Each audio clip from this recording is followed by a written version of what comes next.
काला साया। यूं तो बनारस घाट अपनी खूबसूरती के लिए बहुत प्रचलित है, पर घाट के किनारे कई राज लिए बैठे हैं। ये कहानी शुरू होती है बनारस के घाट के पास बने ममता निवास से, जहां प्रिया लाल जोड़े में ममता के घर उसकी बहू बनकर आती है। आओ आओ बहू, घर को अपने पैरों से पवित्र करो। ममता घर की दहलीज पार कर ही रही होती है कि अचानक एक बहुत गंदी सी बास पूरे घर में फैल जाती है।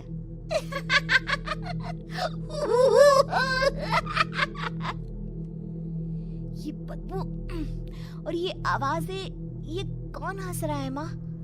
अब ये पड़ोसी ना हमारे थोड़े अलग से है। कहाँ हम शाकाहारी और ये मांस मच्छी खाने वाले। छोड़, तू ध्यान मत दे और गृह प्रवेश कर। और हाँ बहू, अपनी सास की एक बात हमेशा याद रखना, इन पड़ोसियों से तो कभी बात नहीं करेगी।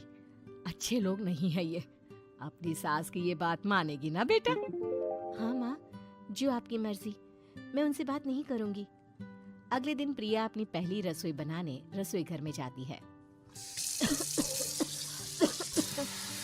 ये छोकी बात तो नाक में जा रही है। एक काम करती हूँ, खिड़की खोल देती हूँ। प्रिया खिड़की खोलने जाती है। इतने जाले, लगता है इस खिड़की को कभी खोला ही नहीं गया। पर ऐसा क्यों? ओह, नॉन वेज की स्मेल आती होगी ना। 2 मिनट के लिए खोल लेती हूँ, फिर बंद कर दूंगी। प्रिया खिड़की खोलती है। खिड़की खोलते ही उसकी नजर सामने वाले घर की खिड़की पर पड़ती है, जहाँ एक लड़की खड़ी होती है।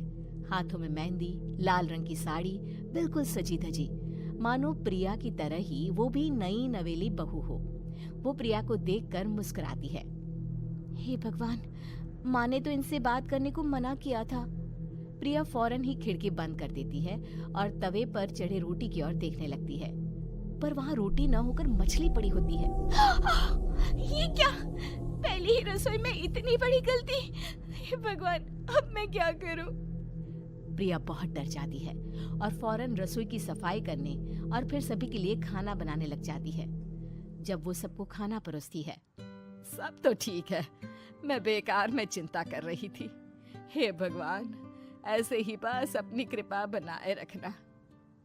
रात के वक्त जब सब सो रहे होते हैं, तब प्रिया को पायल की आवाज सुनाई देती है, जिससे उसकी आंख खुल जाती है।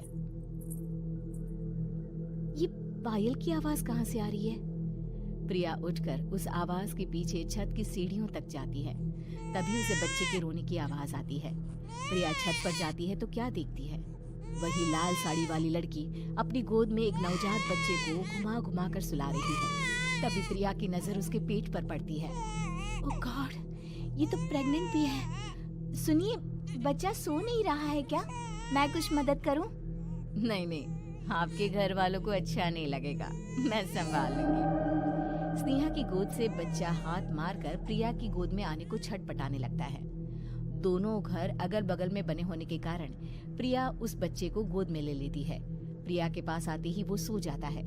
बच्चे का वो स्पर्श रात भर प्रिया भूल नहीं पाती और अगली सुबह वो छत पर कपड़े सुखा रही होती है। तभी उसे एक औरत इशारा करके बुलाती है। स्नेहा कह रही थी बाबू तुम्हारी गोद में आते ही सो गया। मैं गौरी, स्नेहा की माँ हूँ। बहू, घर आना, बाबू को खिला भी लेना। शाम को जब घर पर कोई नहीं रहता, बच्चे से मिलने के लिए प्रिया छिपकर अपनी पड़ोसन के घर चली जाती है और कुछ देर बच्चे को खिलाकर वापस लौट आती है। इसके कुछ दिन बाद ही प्रिया को पता चलता है कि वो माँ बनने वाली है। ममता की खुशी का ठिकाना नहीं रहता।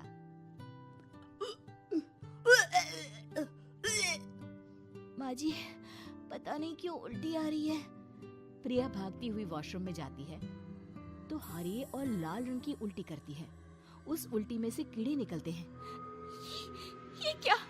खून और ये कीड़े! माँ! माँ! प्रिया की आवाज सुनकर ममता दौड़ कर आती है, पर बेसिन में कुछ नहीं होता। प्रिया हक्की बक्की रह जाती है। ये सब क्या हो रहा है? प्रिया घबरा जाती है और अपने कमरे में जाकर सो जाती है। डर के कारण वो इतनी थक जाती है कि उसकी आंख लग जाती है। तब उसे ऐसा लगता है उसके पेट पर मानो कोई बैठा हुआ हो। कौन हो? प्रिया के पेट पर एक 5 महीने की बच्ची बैठी हुई थी, जो बुरी तरह जली हुई थी। माँ, तुम ही मुझे लाई ना अपने पेट में। मैं तुम्हारी माँ नहीं हूँ। कौन हो तुम? माँ, देखो मैं जल गई बुरी तरह से। 6 महीने पेट में रहने को भी मुझे नहीं मिला। सहला दो ना माँ। बचाओ, बचाओ, माँ! ममता दौड़कर कमरे में आती है। प्रिया की बातें सुनकर वो सब समझ जाती है। तू कहीं बगल वाले घर में तो नहीं जाकर आई ना बहू? मुझे माफ कर दो, मैं गई थी माँ। उस घर में सब मरे हुए हैं बहू। कई साल पहले स्नेहा उस घर में बहू बनकर आई थी। कुछ ही दिन में वो एक बच्चे को जन्म देने वाली थी। पूरा घर बच्चे के आने की खुशी में खोया था कि एक दिन अचानक उस घर में आग लग गई। सब बुरी तरह जलकर मर गए। गौरी आज भी दादी बनने का इंतजार कर रही है और इसीलिए स्नेहा ने अपना अजन्मा बच्चा तुम्हारी कोख में डाल दिया। ममता ये कह रही होती है कि पीछे से उसके पैरों को एक बच्चा पकड़ लेता है। दादी, दादी। माँ, स्नेहा की गोद में यही बच्चा था। ये बच्चा कौन है फिर? तेरी मौत है। तेरी भी दादी। जिस चीज का ममता को डर था वही हो गया। ममता निवास के ऊपर मौत ने चादर बिछा दी थी। प्रिया का पेट ऐसे बढ़ जाता है मानो 9 महीने का हो। 2 हाथ उसके पेट से बाहर निकलते हैं। बहू, संतोष को फोन कर, किसी पंडित जी को बुला बहू। प्रिया का पति भागता हुआ घर आता है। ये तो होना ही था माँ। तेरा पाप तेरे सामने आ गया तो तू सह नहीं पा रही है। स्नेहा घर में आग लगी नहीं थी, माँ ने लगाई थी, प्रॉपर्टी की लालच में। और वो बच्चा मेरी पहली पत्नी का बच्चा है, मेरा बेटा, जो कि उस आग की चपेट का शिकार हो गया था। मैंने तुमसे ये सब माँ के कहने पर छुपाया था। मुझे माफ कर दो प्रिया। तुम अगर चाहो तो यहाँ से जा सकती हो। मैं तुम्हें किसी भी बंधन में रखना नहीं चाहता। मेरी शादी हुई है आपसे, मैं आपको छोड़ नहीं सकती, पर उससे पहले हमें स्नेहा, उसकी माँ और बच्चे की आत्मा की शांति करवानी होगी। संतोष और ममता गौरी के घर जाते हैं। अंदर सब कुछ जला हुआ होता है। जमीन पर जली हुई लाशें बिखरी हुई थी। ममता रो रो कर अपने करने की माफी गौरी से मांगती है।